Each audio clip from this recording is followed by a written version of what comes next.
Good evening to all of you. मैं अतुल कुमार शर्मा आप सभी का अपने YouTube channel free chemistry by Sharma ji पर हार्दिक स्वागत और अभिनंदन करता हूं।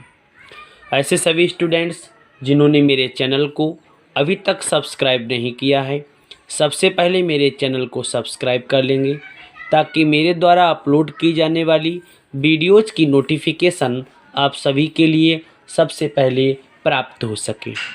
स्टूडेंट्स, आज हम लोग अपने इस लेक्चर में जिस सुपर ट्रिक्स का अध्ययन करने वाले हैं उसके अंतर्गत हिंदी के एक बहुत ही इम्पोर्टेंट व्यक्ति सुमित्रा नंदन पंत की रचनाओं का अध्ययन करेंगे।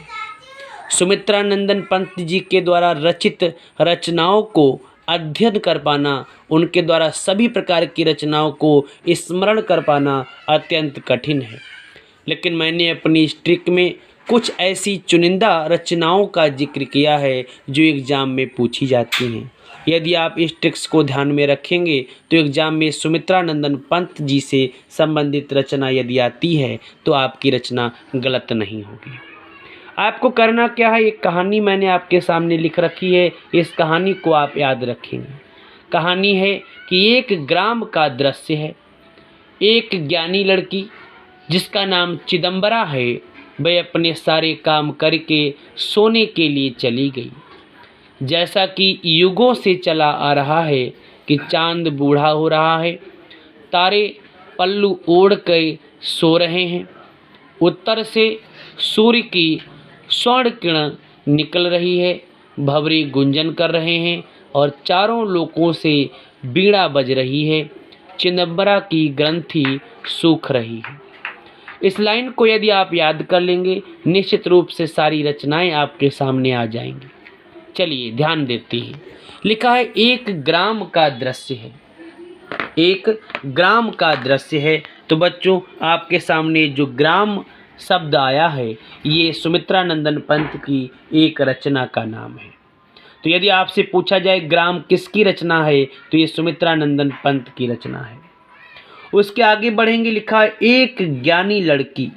ये जो लड़की शब्द से पहले ज्ञानी लिखा हुआ है, यह ज्ञानी भी सुमित्रा नंदन पंत की एक रचना का नाम है। उसके बाद लिखा है लड़की का नाम क्या है, चिदंबरा नाम है।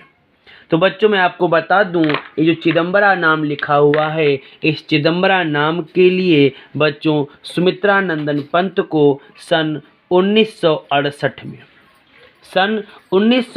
में चिदंबरा रचना के लिए सुमित्रा नंदन पंत को ज्ञानपीठ पुरस्कार दिया गया। अगर आपसे क्वेश्चन पूछा जाता है कि सुमित्रा नंदन पंत को ज्ञानपीठ पुरस्कार किस रचना पर मिला था, तो चिदंबरा नामक रचना पर बच्चों इनको 1868 में ज्ञानपीठ पुरस्कार दिया गया। तो एक इनकी रचना ग्राम हो गई, एक ज्ञानी हो गई, एक चिदंबरा हो गई।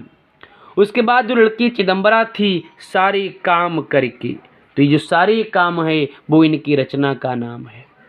सारे काम करके सोने गई। जैसा कि युगों से, ये जो युग शब्द आ रहा है, युग से कई इनकी रचनाएं निकलेंगी। जैसे एक रचना निकलेगी युगपथ, एक रचना इनकी निकलेगी युगांत और एक रचना इनकी निकलेगी युगवाणी।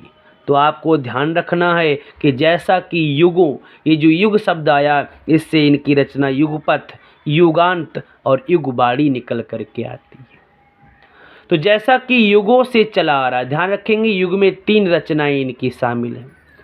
युगों से चला आ रहा है कि चांद बूढ़ा हो रहा है, तो इनकी जो रचना है वो आपको उल्टा कर देना है। चांद बूढ़ा के स्थान पर आपको लिखना है बूढ़ा चांद।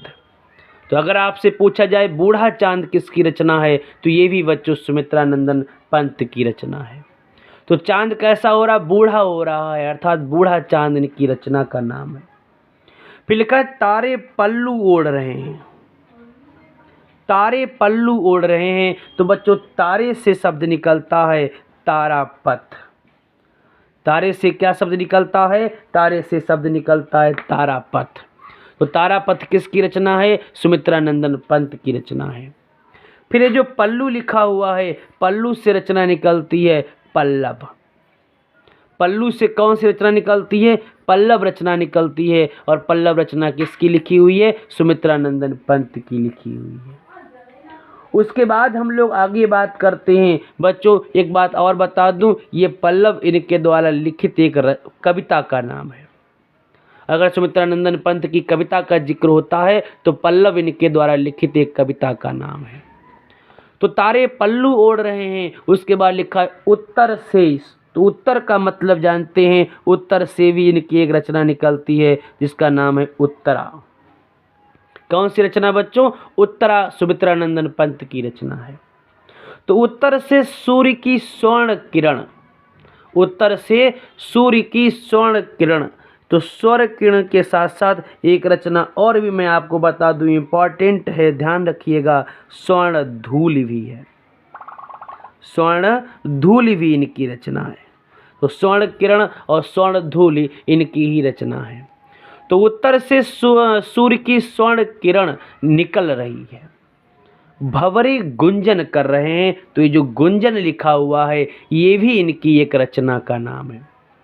तो भंवरे गुंजन कर रहे हैं चारों लोकों से। लोक जो आप देख रहे हैं, इस लोक से बच्चों इनकी रचना निकलती है लोकायतन। लोक से कौन सी रचना निकलती है? तो लोक से रचना निकलती है लोकायतन। तो चारों लोकों से बीड़ा बज रही है। तो ये जो बीड़ा आप देख रहे हैं, तो इस बीड़ा रचना के लिए बच्चों इनको सोवियत नेहरू पुरस्कार मिला था। कौन सा पुरस्कार मिला था? सोवियत नेहरू पुरस्कार मिला था। मैं आपके सामने एक एक बात को, एक एक पॉइंट को स्पष्ट कर रहा हूँ। तो चिदम्बरा के लिए 1968 में ज्ञानपीठ पुरस्कार मिला और बीड़ा के लिए सोवियत नेहरू पुरस्कार मिला। तो चारों लोकों से बीड़ा बज रही थी। चिदम्बरा की, जो चिदम्बरा लड़की है, उसकी ग्रंथि सूख रही थी। तो ये जो ग्रंथि आप देख रहे हैं ये भी सुमित्रानंदन पंत की एक रचना का नाम है। आई होप आपके सामने मैंने सुमित्रानंदन पंत जी के द्वारा लिखित कुछ रचनाओं का जिक्र किया। अगर आपसे एग्जाम में क्वेश्चन सुमित्रानंदन पंत जी की रचनाओं पर पूछा जाएगा तो निश्चित रूप से बच्चों आपके इन्हीं प्रश्नों में से क्वेश्चन मिलेंगे। जो भी प्रश्न आएगा उसके उत्तर आपको इस कहानी से मिल जाएंगे। तो इस लेक्चर को अधिक से अधिक लाइक करें, शेयर करें, अपने कमेंट्स भी मुझे बताएं। और साथ ही साथ बच्चों यदि आपको किसी भी कवि के ऊपर यदि आपको रचना चाहिए, किसी भी हिंदी साहित्य के लेखक के ऊपर कविता चाहिए, इसी तरह की ट्रिक्स चाहिए, तो आप मुझे कमेंट्स में ज़रूर बताएं। मैं उस व्यक्ति के ऊपर नई से नई ट्रिक्स बना करके आपके सामने प्रस्तुत करूंगा। इस लेक्चर में इतना ही। मैं जल्द ही नेक्स्ट लेक्चर में एक नए पॉइंट के साथ, एक नए महत्वपूर्ण व्यक्ति के साथ उपस्थित होऊंगा। तब तक के लिए आप घर पे रहिए, सेफ रहिए।